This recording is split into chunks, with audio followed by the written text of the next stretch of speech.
आनी तुमच्या जिवितांत तुमी पळयला जेन्ना आमी ताचेर पातयेवन रावता काळजांतान आमी ताका उलो मारता तेन्ना तो आमकां सगळें शांती पावयता पूण आमी ताचें आयकोंक जाय आमी खूब फावटी ताचें आयकना आमी आमचेंच आयकता हाका लागून आमी सांत फ्रांसीस दी असीस सांत क्लारा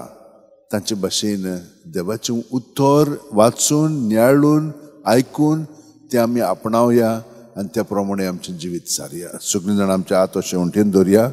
एकूच मिनट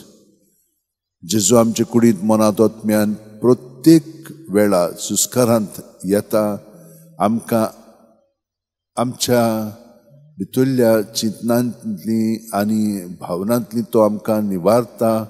सुटका दिता आनी स्वतंत्र करता पूण आमी ताका तें सगळें दिवंक जाय कित्याकूच आमी चिटकून रावची न्ही कित्याक आमी कित्याकूच चिटकून रावन आसतना ह्या संवसारांतली भायर सोदतले हांव ह्या संवसारांत आयल्या तेन्ना कांयच घेवन येवंक ना कांयच घेवन वेचना पूण देव आमचे बरोबर सदांच आसा देवा सगळे आमी जियेता भोंवतानी आसा तो ताकाच आमी चिटकोन रावया आनी तो आमकां सगळें